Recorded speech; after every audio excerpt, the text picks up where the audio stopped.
થશે અને બાદમાં રૂપાલાના સમર્થનમાં એક રેલી પણ યોજાશે। આ સમર્થન રેલી જાગનાથ મંદિરથી શરૂ થઈને યાજ્ઞિક રોડ ખાતેથી પસાર થઈ બહુમાળી ભવન ચોક ખાતે પૂર્ણ થશે। ત્યારબાદ સવારે 10:30 કલાકે બહુમાળી ભવન ચોક ખાતે જાહેર સભા યોજાશે। આ સભા પૂર્ણ થયા બાદ ઉમેદવારી પત્ર ભરવા રવાના થશે।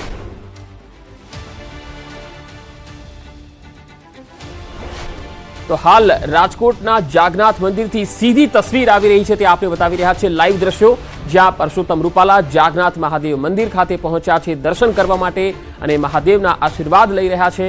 આજે તેઓ અલગ અલગ વિસ્તારોના લોકોને મળશે અને તેમના સમર્થનમાં એક મોટી વિશાળ રેલી પણ યોજાવાની છે। ત્યારબાદ બપોરે 12:39 તેઓ પોતાનું ઉમેદવારી પત્ર ભરવા જશે। રાજકોટથી સીધી તસવીર જાગનાથ મહાદેવથી અમે આપને બતાવી રહ્યા છીએ, જ્યાં પરસોત્તમ રૂપાલા દર્શન માટે પહોંચ્યા છે।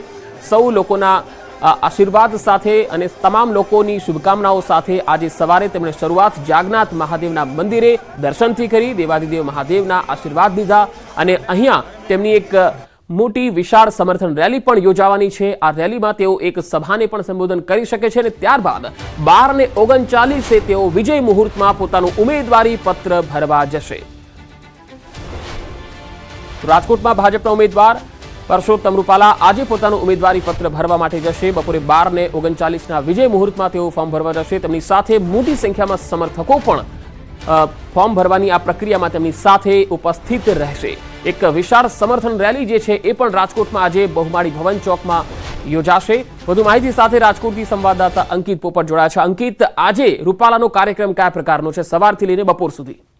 ચોક્કસ પંકજ, ખાસ કરીને વાત કરવામાં આવે તો જે પ્રમાણે ગઈકાલે મોડી રાત્રે સરકાર અને ક્ષત્રિય સમાજની જે સંકલન સમિતિની બેઠક હતી તે બેઠક પૂર્ણ થઈ છે ને ત્યારે અત્યારે પરસોત્તમ રૂપાલા કે જેઓ રાજકોટ લોકસભા મત વિસ્તારના ભારતીય જનતા પાર્ટીના ઉમેદવાર છે તેઓ જાગનાથ મંદિર ખાતે પહોંચ્યા છે। જાગનાથ મંદિર ખાતે અલગ અલગ દેવી દેવતાઓના ચરણોમાં તેમને શીશ ઝુકાવ્યું છે। સાથોસાથ વાત કરવામાં આવે તો અત્યાર સુધી જે પ્રમાણે ક્ષત્રિય સમાજના જે પુરુષો હતા કે જે કેસરી સાફા ધારણ કરીને આવતા હતા, પરંતુ આજે હવે રૂપાલાના સમર્થકો છે તે પણ જાગનાથ મંદિર ખાતે હાલ અત્યારે કેસરીયા સાફાની અંદર છે તે જોવા મળી રહ્યા છે। થોડીક જ વારની અંદર સમર્થન રેલી છે કે જે રાજકોટના જાગનાથ મંદિર ખાતે શરૂ થશે ને જાગનાથ મંદિર ખાતેથી આજે સમર્થન રેલી છે તે યાજ્ઞિક રોડ થઈને બહુમાળી ચોક સુધી પહોંચવાની છે ને બહુમાળી ચોક ખાતે જંગી જનમેદનીને સંબોધવાનું જે આયોજન છે તે ભારતીય જનતા પાર્ટી દ્વારા કરવામાં આવ્યું છે।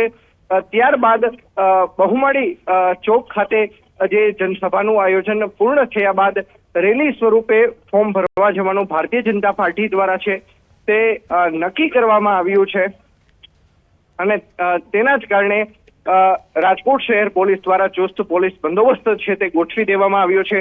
ડીસીપી રેન્ક સહિતના જે અધિકારીઓ છે તે હાલ અત્યારે બંદોબસ્ત છે તે ગોઠવી રહ્યા છે। દ્રશ્યોમાં પણ જોઈ શકાય છે કે પરસોત્તમ રૂપાલાની સાથોસાથ રાજ્યસભાના સાંસદ રામભાઈ મોકરિયા છે તે પણ હાલ અત્યારે જોવા મળી રહ્યા છે અને હાલ અત્યારે તેઓ યજ્ઞશાળાની બાજુમાં બેઠા હોય તે પ્રકારના દ્રશ્યો છે તે પણ મીડિયાના માધ્યમથી છે તે સામે આવી રહ્યા છે। દ્રશ્યોમાં જોઈ શકાય છે પરસોત્તમ રૂપાલાની સાથોસાથ ભારતીય જનતા પાર્ટીના ગુજરાત પ્રદેશ ઉપાધ્યક્ષ ભરત બોગરા છે તે જોવા મળી રહ્યા છે। સાથોસાથ વિધાનસભા 69ના ધારાસભ્ય દર્શિતા શાહ છે તે પણ હાલ અત્યારે જોવા મળી રહ્યા છે। જી પંકજ। જી અંકિત, જ્યારે 12:39 વિજય મુહૂર્તમાં જ્યારે તેઓ ફોર્મ ભરશે તે વખતે બીજા કયા કયા મહાનુભાવો તેમની સાથે હાજર રહેશે? ચોક્કસ રાજ્યના પૂર્વ મુખ્યમંત્રી વિજય રૂપાણી છે તે ખાસ કરીને હાજર રહે તે પ્રકારની શક્યતા છે તે વર્તાઈ રહી છે। સાથોસાથ મનસુખ માંડવિયા છે તે પણ રાજકોટ આવી પહોંચે તે પ્રકારની શક્યતા છે તે હાલ અત્યારે જોવાઈ રહી છે। દ્રશ્યોમાં જોઈ શકાય છે કે થોડીક જ વારની અંદર જાગનાથ મંદિર ખાતેથી આજે તમામ જે આગેવાનો અને નેતાઓ છે તે અહીંયાથી પ્રસ્થાન કરશે ને અહીંયાથી જ તેઓ છે તે સમર્થન રેલી સ્વરૂપે છે તે આગળ જવા રવાના થશે। જી પંકજ। અંકિત, રૂપાલા મામલે મોડી રાત્રે એક બેઠક સરકાર અને ક્ષત્રિય રાજપૂત સંકલન સમિતિ વચ્ચે મળી પણ એમાં કોઈ નિર્ણય લેવાયો નથી, ત્યારે આ બાબતને લઈને આજે રાજકોટના કોઈ ભાજપના આગેવાન તરફથી કોઈ પ્રતિક્રિયા જાણવા મળી છે? ચોક્કસ પંકજ, હજુ સુધી ભારતીય જનતા પાર્ટીના નેતાઓએ ક્ષત્રિય સમાજના વિરોધ મામલે કશું પણ હજુનું તેવું સત્તાવાર નિવેદન સામે નથી આવ્યું। પરંતુ એક મહત્વની જાહેરાત છે તે હાલ અત્યારે મળી રહી છે, મહત્વના સમાચાર છે તે સામે આવી રહ્યા છે કે સંકલન સમિતિના જે સભ્ય છે કે જેઓ ગઈકાલે મોડી રાત્રે પણ જે ગોતા ખાતે જે બેઠક મળી હતી ત્યાં પણ હાજર હતા. સાથોસાથ વાત કરવામાં આવે તો જે જગ્યાએ મતલબ સીએમ નિવાસ સ્થાન ખાતે પણ તેઓ હાજર હતા તેવા પીટી જાડેજા છે તે સવારના 11 વાગ્યે પ્રેસ કોન્ફરન્સ કરી શકે તેમ છે. તેમના નિવાસ સ્થાને તેઓ પ્રેસ મીડિયાને બોલાવવાના છે અને કઈ રીતે ગઈકાલે ચર્ચાઓ થઈ હતી તે સમગ્ર મામલે તેઓ વિગતવાર માહિતી છે તે આપવાના છે. અને સમાચાર અત્યારે સામે આવી રહ્યા છે કે એક તરફ જે પરસોત્તમ રૂપાલા છે કે જેમની જનમેદની સંબોધાતી હશે અને બીજી તરફ પીટી જાડેજા દ્વારા પ્રેસ કોન્ફરન્સ છે તે બોલાવવામાં આવી છે. જી પંકજ. જી અંકિત, હવે રાજકોટની અંદર આ સૌથી મોટી વાત ભાજપ માટે હોય તો એ જ છે કે ક્ષત્રિય આંદોલન જે છે અથવા ક્ષત્રિયોનો જે વિરોધ છે તેને કઈ રીતે ખાળવું. પરંતુ ક્ષત્રિયો અડગ છે કે રૂપાલાની ટિકિટ રદ થાય, પરંતુ રૂપાલા આજે ઉમેદવારી પત્ર ભરવાના છે. ક્ષત્રિયોએ ચીમકી આપી છે કે 19 તારીખ પછી પાર્ટ 2 આંદોલનનો ભાગ શરૂ થશે. આ બાબતને લઈને લાગે છે ખરું કે રાજકોટમાં કોઈ મેજર ચેન્જ કરે, બીજેપી કોઈક વિચારણા કરે?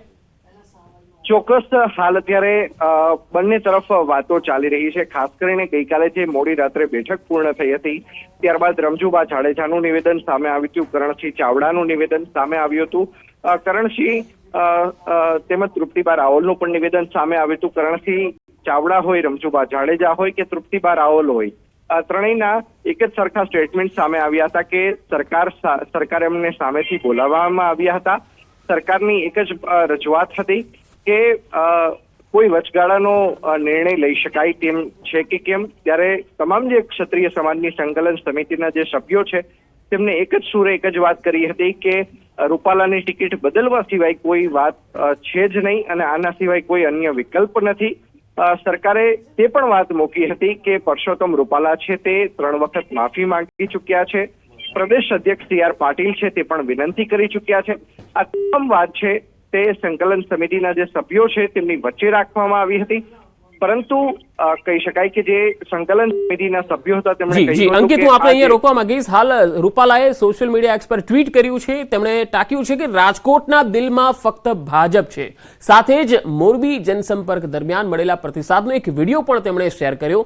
આ ટ્વીટ અમે આપને બતાવી રહ્યા છીએ જે તેમણે હાલમાં કર્યું છે અને તેમણે લખ્યું છે કે રાજકોટના દિલમાં ફક્ત ભાજપ છે. અંકિત, આ જે ટ્વીટ છે તેને કઈ રીતે જોઈ શકાય? ભલે રાજકોટ એ ભાજપની પરંપરાગત બેઠક રહી છે જ્યાં ભાજપ જીતતું આવ્યું છે, પરંતુ આ જે વિરોધ છે તેને લઈને કોઈ જ છોશ અથવા તો મનમાં કોઈ એવી કોઈ ભાવના નથી દેખાઈ રહી કે આ વિરોધ ક્યાંક નુકસાન ન કરે.